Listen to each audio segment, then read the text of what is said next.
Yo, what up, guys? So I'm making this video to talk about what I was doing in the 2 to 3 months leading up to breaking out of this sort of 10-year plateau, throwing 70 miles an hour, and then getting my backhand to 80 miles an hour. I don't have explicit answers, but I thought it would be helpful if I shared what I did, because that sort of stuff was always most helpful for me. And I definitely do pretty strange stuff to work on my backhand. For those of you that haven't seen the first two videos I did with Disc Zone, we introduced this concept called whip, which I think it's a term I'm using to sort of describe this spooky X factor in the disc golf backhand that I think is responsible for a lot of effortless power.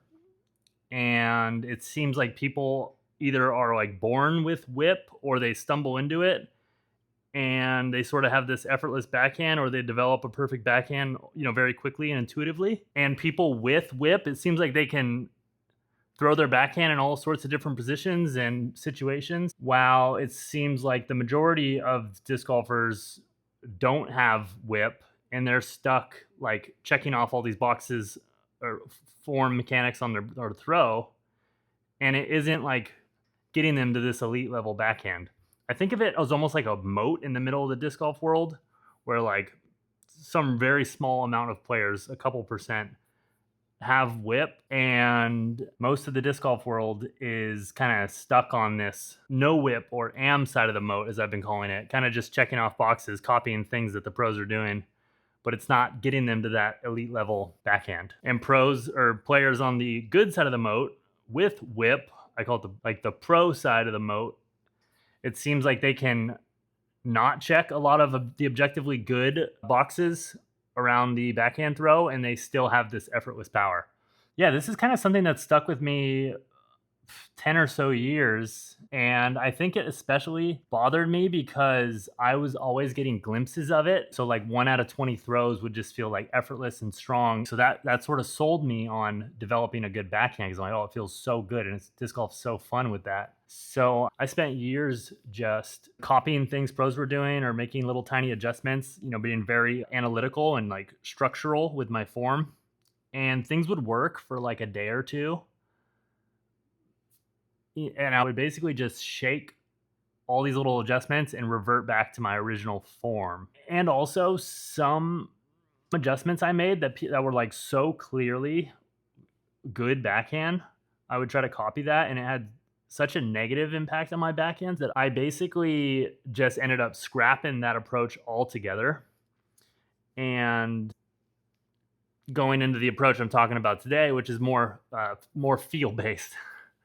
Personally, I don't like to think about anything when I'm throwing. I just want to be maybe visualizing the flight of the disc. If I'm thinking about what my body is doing, or what a certain limb or joint or position is doing, it has such a negative impact on my disc golf that it just doesn't work for me. And now, where I would say I've stumbled my way onto the good side of the moat and I can throw with whip, I don't think about anything when I'm throwing now.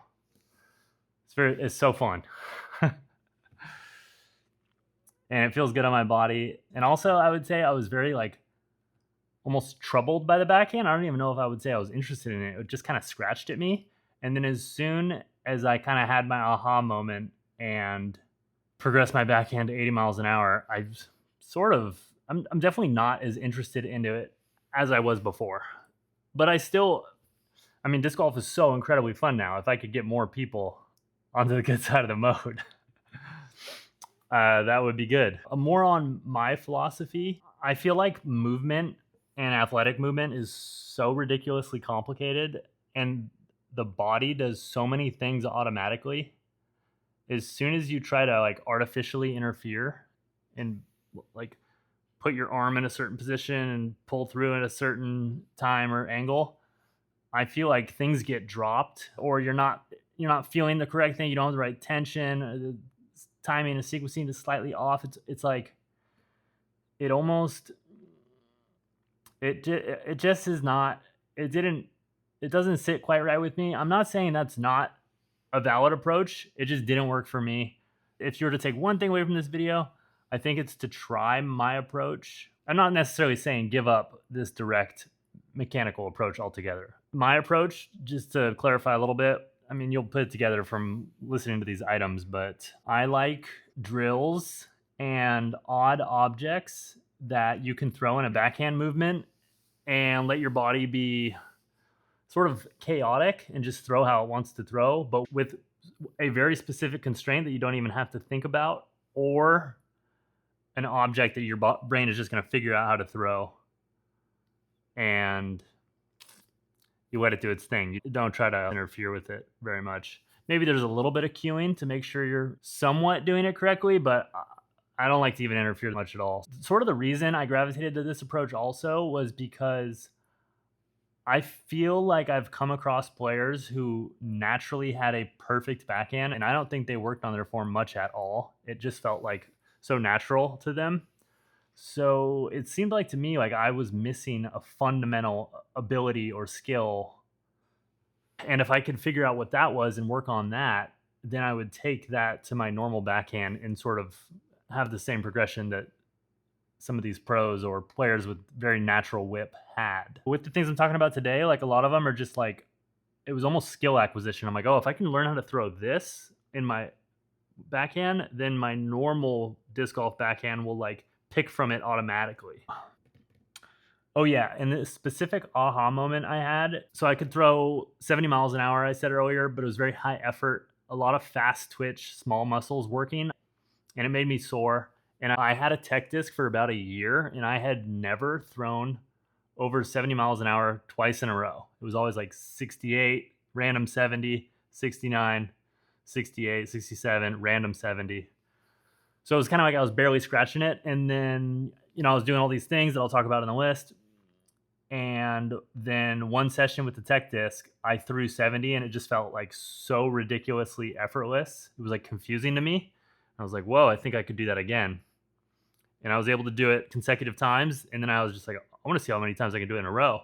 And I got 61 throws in a row over 70 miles an hour. And also that session, I wanted to I felt like I had grabbed some muscle memory or something temporarily. And I just wanted to get as many reps as I could with it to help my brain capture it sort of. And that, I remember exactly what I was thinking about, how it was happening. And I was like, why was I making backhand so complicated? I'm like, you just go from here to here. And then, the next day it's fully lost. And then the day after that, you stumble into it again. And then it's kind of goes back and forth with that. And then I feel like I fully caught it after a week or so of that. So, all right, let's get into the list.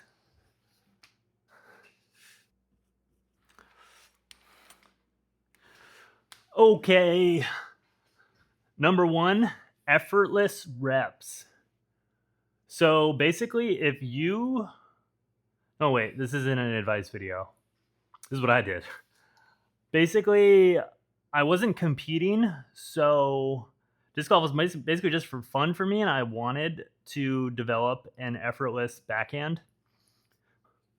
I had very specific speed and hyzer angle that I could get an effortless backhand more often, and I would say that was 55 miles an hour with quite a bit of hyzer, and I would just accrue reps there. So I was bagging flippier and glidier discs so that I could do more reps in there just to maybe get some muscle memory, figure something out. If you don't have a spot where the backhand feels effortless for you, the 3 keywords I was thinking about during that time were effortless, comfortable. So I didn't want a single part of my body to feel like an uncomfortable tension. I wanted my backhand to feel as comfortable as possible. All my joints were in comfortable places. And the other word I was thinking about was chaotic. If there was a spectrum, control and chaos with your backhand, I would say go 80% of the way towards chaos. I think my natural tendency is to be very aim a lot with my throwing and emphasis on control. So just kind of letting go of that and kind of leaning into chaos and not as worried about where it goes at all. That helped me find more effortless reps. Yeah, this is something I still keep in mind with putting also. Yeah, effortless reps, good reps is kind of the goal there. Get some good reps if you have a place for them. Okay, number 2. All right, number 2 is TechDisc. I don't think I would have stumbled onto Whip without the TechDisc. It is just so helpful to get feedback. The metrics I was caring about with the TechDisc were basically just speed. I wanted effortless speed, and the kind of goal for my TechDisc sessions was to find ways to get it to surprise me. I didn't care about spin, nose angle, hyzer angle, or wobble. I basically was just like, how do I get speed as effortlessly as possible? And maybe I did try to like keep the metrics somewhat normal. Also, with my higher effort, no whip, harder throws, I always had issues with like 1 to 3 degrees nose up or throwing hyzer. And then now that I would say my throw has whip, I throw like even to -4, and I can throw -15 to +15 hyzer angle. So it kind of worked itself out. And then spin, I did go on sort of a spin quest. I got my spin up to 1620, I think, and that may have taught me something, but I basically ended up scratching that all together. And I feel like artificial intervention can really impact spin, and it didn't correlate that much with effortless mechanics. And for my harder throws, if I don't want my hand to get strained, I will do more of a fan grip, and my spin goes way down, but it's just easier on my hand. Okay, number 3.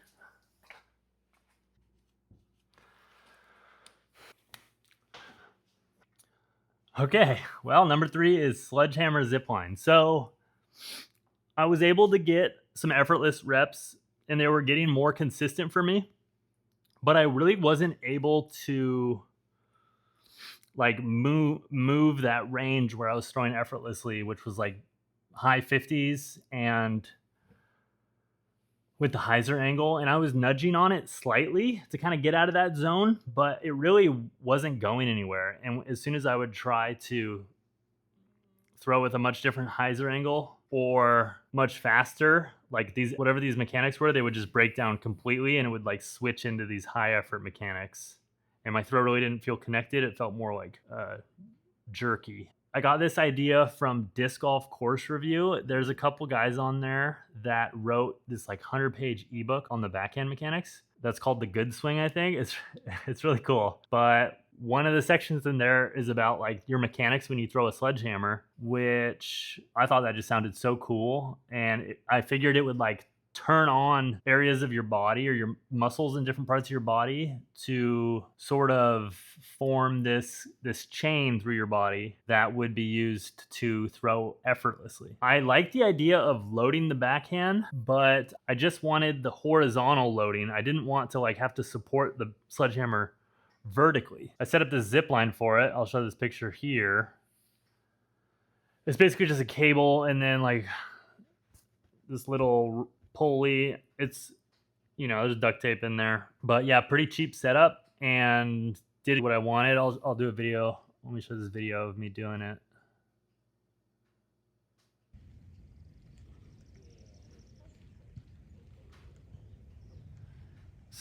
Yeah, so I was just getting like some reps and just doing it just like that on the zip line you can feel all this stuff like light up in a good way. I think some people have talked about like loading a backhand, like you go back and you like load your body or load all this stuff. With the sledgehammer zip line, it felt like it really loaded everything. It made it extremely easy to feel all that. And then when you go back with the sledgehammer, all that stuff that just got like very warm going back, it feels extremely intuitive just ripping forward with it. Yeah, that's the sledgehammer zip line. There was some problems with it. For me, at least, I didn't like how some people I had do it would go into this collapse position and then yank it forward like that. So it didn't really force that sort of more traditional disc golf position of, going into the pocket and then out. while some people did that naturally with it, other people, their shoulder kind of collapsed in and then they just kind of yanked forward like that. So yeah, it was good, but it wasn't without its cons. And I think I had a 30-foot cable and I wanted like a 100-foot one so that I could really throw the sledgehammer hard, basically just for fun. I still might set that up, but I need to tweak the sledgehammer situation a little bit. I'm not sure how yet. Okay, let's get into the fourth item. Okay, item number 4, exercise ball. I have a video of that. I'll play the clip. But the idea there was I wanted to throw something slightly big because I liked how with bigger objects, it seems like your body really comes to the party naturally. And when I was throwing the sledgehammer zip line, like when I had my dad throw it, his body was moving in athletic ways that I had never seen before. And I didn't even have to cue him on anything. He was just doing like a very exaggerated X step hip position. And I was like, that's so cool. But yeah, the shoulder collapse thing. So I wanted like a big-ish object, but I also wanted it to totally prevent the shoulder collapse. And so it was a little bit of a puzzle figuring out how to make a setup that I could throw it with. I'll play the video here. Okay, so this one is throwing an exercise ball. And the principle around this was basically to have an object that you could sort of recklessly throw, but without risking rounding or collapse. So it kind of comes through a normal traditional disc golf mechanics. And this, you keep it right up against your chest, and it kind of prevents your arm from even going inside of like 130 degrees. And so I found that you will use your body more in just intuitive ways to generate power and throw the disc and kind of whip your arm out. So this is how I did it. Basically, you get a long strip of towel. This is like 4 feet or so. Duct tape like a loop on the end. That's going to go on your upper arm. And then it's going to go around the outside of the ball. And I drew this line in it. Just it actually helps figure out where you're going to wrap the towel around. Oh wait, I did that backwards. Towel comes inside. So your body, towel, and then the ball, and the straps on your upper arm. Bring it around that line. And then you grab the towel with your arm. Or you grab the towel with your hand. And it should be pretty snug in there. And you can kind of swing it around, and your hips will naturally kind of jump in and start working. So I'll do a couple throws with this.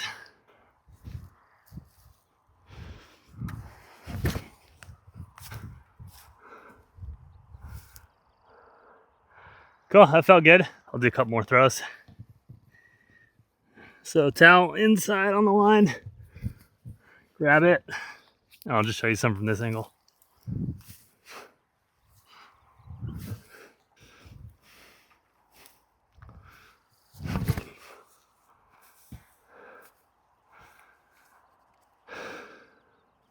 Okay, so yeah, I've showed it to a few people and had them do it, and I like that I just kind of explain the basics of it and then I don't really coach it. It seems like most people's mechanics look pretty similar for this. And this is something I was messing around with before my body was like throwing with whip, and it felt very similar to how it feels now. And this will make me pretty sore, but in a good way. It kind of makes you use like these really exaggerated ranges of your body, in my opinion, in an athletic way. And yeah, I like little drills like this where you can kind of be chaotic and not risk just complete structural collapse of your mechanics. Okay, let's get into number 5. Number 5 was fixing pelvic tilt issues. I am a very asymmetrical mover, and if you just do like random mobility or table tests on me, I have very different ranges of motion on the sides of my body. And I think this possibly could have been why my backhand was so bad initially. And when I like made myself do normal mechanics, it had such a negative impact on me. I think I just had little, like, lots of alignment problems with my body, just more upstream. That sort of needed to be fixed. The one I was really kind of getting into at the time, at sort of this time period, was anterior pelvic tilt. And for me, it was actually one side was much more rotated than the other. And I have worked with physical therapists before, but mostly that's for like specific injuries, not necessarily just for like full body alignment and fixing asymmetries and stuff like that. I will just go down YouTube rabbit holes and then try drills and then test after I do the drills and be like, oh, that one made me better at this, internal hip rotation test. So I would do it more often and before I worked out and stuff. And I think I did enough of those that it seemed like my body was in a much better place, much more neutral place on baseline. And that had such an impact on just my general sense of well-being, but also how my body felt doing athletic movement. Like everything just felt much softer, not as sharp. Also from doing that, I'm getting from working out and from playing disc golf, I get sore in like a much more comfortable way. It's almost like a cozy blanket of soreness and not like these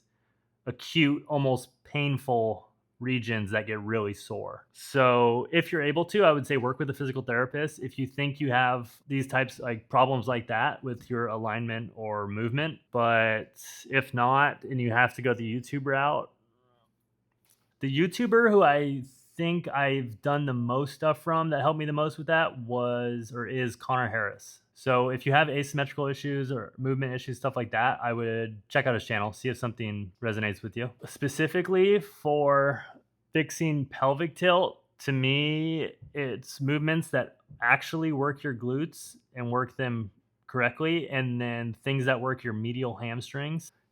And there's lots of little muscles in your core associated with rib flare, pelvic orientation, and breathing mechanics. So it's definitely a rabbit hole. Yeah, but that's my experience. It helped me a lot. Okay, number 6. Number 6 is grip. I filmed a little clip about this. All right, another thing I wanted to talk about on my journey here is grip. So for most of my years on the high effort path with the disc golf backhand, I was very regimented with my grip. I would basically just put it dead straight in this palm here. And I'd curl my fingers in, and then I'd have the disc pretty tight. And I think that's pretty common. I don't think that's that weird. For extremely light throws, I would sometimes do like a pure fan grip for upshots. And then I didn't even realize it, but I was naturally, I think as I was getting my way across the moat, I was naturally shifting my grip a lot. And now I feel like I'm a little bit of a grip chameleon. So, I'll do this one. I'll do this one quite a bit, which is like some sort of fan and the index finger is kind of floating. I'll do that on my drivers, putters, and mids, throwing hard or soft. And then sometimes I'll curl it in, but most of the weight will be on the back 3. Sometimes I just do a fan like this. Sometimes I do all my pads on the rim, which I never really did this before, but only in the last like 6 months has my grip kind of just been like very, very changing day to day. So, but what does feel consistent is the sort of disc relationship with my palm.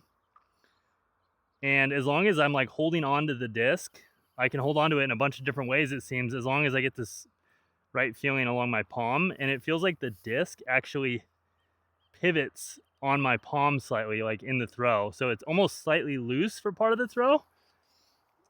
And it almost like pivots out of my hand.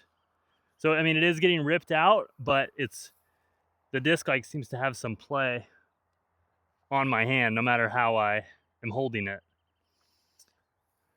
It's almost like it's attached to my hand on a teeny little piece of rope. So yeah, I just thought that was something weird. I don't deliberately think about that. My actual fingers on the disc, though, do seem to vary almost day to day, just with whatever feels comfortable. Cool. So not much to add there. One thing I would say is I'm almost having a problem right now where I'm on the T-pad and I'm like doing different things with my grip mid throw and mid reach back. So I should land on a couple grips I like, but right now my fingers are just doing random stuff. It seems out on the course. So yeah, I thought that was kind of interesting. Okay, let's get into number 7.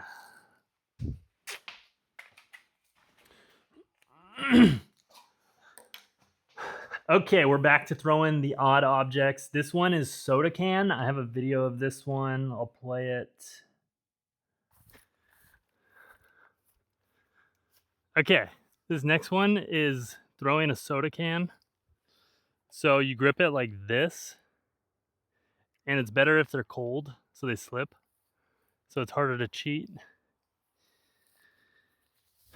And then you keep your arm basically in this position where your the angle is like,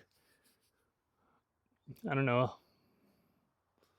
almost in a straight line with your torso, just like 30 degrees off of that. So it's not all the way at 90, it's like way out to the right. And then that's relatively stiff in your throw, and then you'll feel that there's other. This was one of the things where I could feel maybe like a line of tension across the diagonal of my back, and you just barely tug on it to get a little bit of momentum transfer, elasticity, something, and then you throw. So we'll see if I can get a couple good ones. These are pretty finicky to throw, and you don't want to be gripping it crazy hard and then just yank on it. Like, let your grip be kind of soft.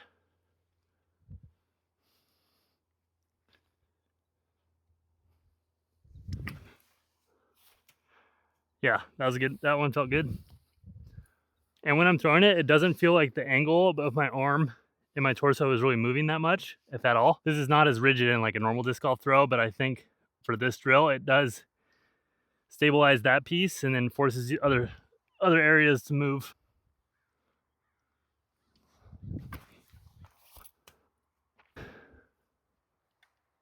I'll throw in that way.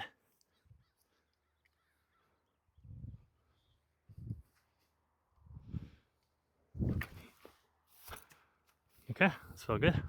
I'm gonna do a couple more of these chucks just because they feel good. Also, for reference, all 3 of these ended up between 72 and 78 feet. I think they skipped a little on the ground, but when I was kind of figuring out how to throw these, that was helpful for me because the shanked ones, which did not feel effortless, were going usually much shorter, like 40 feet. But yeah, you can kind of you can try to self-assess if you did a good throw with these or not. It feels really connected and like your arm is being slightly pulled from you.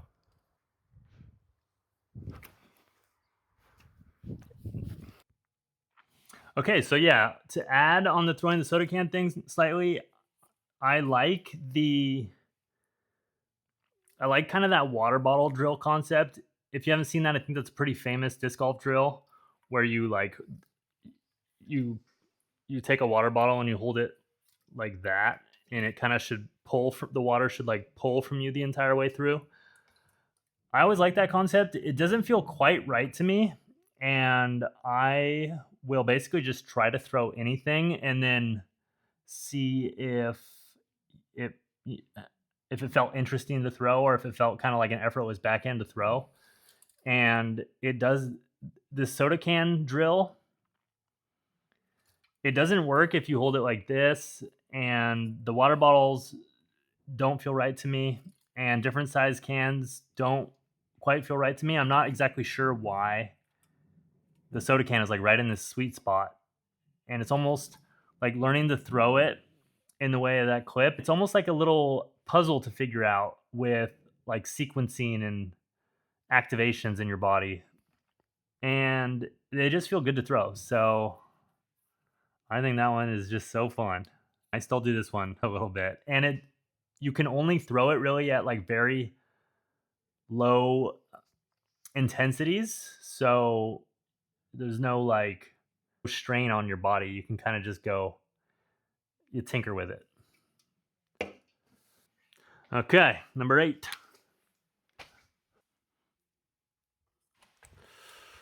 Number 8, I almost didn't want to put this one on here because it's so dangerous, but it felt very important. So yeah, I kind of have this approach to disc golf where I'll just throw anything, and golf club has been a very useful one. So I have a clip for that. I'll play the clip. Okay, we're throwing a golf club. Basically, if you just swing it with one arm, right when it's at the bottom, you just kind of like give it a little jump. You'll feel your arm kind of pull away from you like that. And then when we throw it, we'll just throw it when it's kind of like riding up that momentum. So when your arm is kind of getting pulled from you, you're going to kind of juice that part as much as you can. So it'll be like slow into that, then come out hard. And you'll do 2 throws. And if I'm lined up like you like that, the golf club goes like that way. So it sort of is a grip lock. But that's okay for this exercise. And I'm choking up on it to like right there. For some reason that feels good.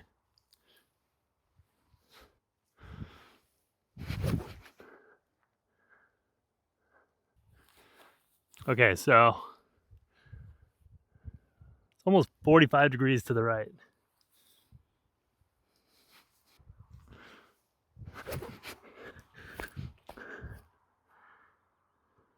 Cool, this felt good.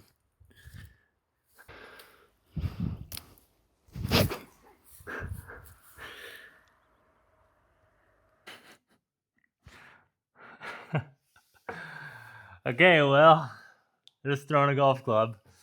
I was actually keeping a disc golf club in my bag for like a month there. And when I would find a really open area, like I would do a couple chucks.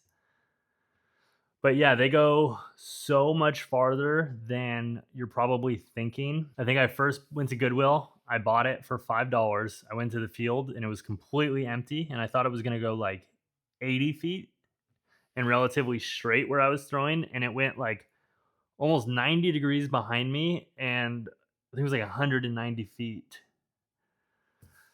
Luckily, it was still on the field. No one was close. But yeah, it's very sketchy. But the golf club, it feels to me, it feels the closest to an effortless backhand or a whip backhand if you do it correctly. And in that video, I talked about like there's this whoosh and at the bottom, and you kind of like bounce that up. I thought that that was only due to like the gravity of it, like you're pulling right when it's heavy, but I can still get that sensation at perpendicular. So it seems like there's some sort of loading release thing happening there. But that sensation was really helpful to me getting to an effortless backhand. All right, there we go. Thanks for hanging out. I hope some of the stuff I said was helpful. I wish I had explicit answers for you guys. I do have some experiments that I'm running. Those are gonna be future videos I'm working on to hopefully get some more concrete answers on some stuff. But I thought it would be helpful if I just shared what the heck I was doing in the kind of time leading up to getting onto the other side of the moat or getting to an 80-mile-an-hour backhand. Yeah, write me comments. You got questions on any of these? Be extremely safe and be very easy on yourselves when you're working on form. And if you want to support this quest, I don't sell anything. not yet at least. But if you want to help support, you can check out the Disc Zone online store. Chris helped me with this video and he helped me, with all the stuff. And one thing unique about his store is he uploads all the used discs he has. I think he has like 800 used discs on there. And also during work hours, he just one man show mans the chatbot widget, and you can just ask him any questions about disc or disc golf and he'll be there. See you guys in the next one.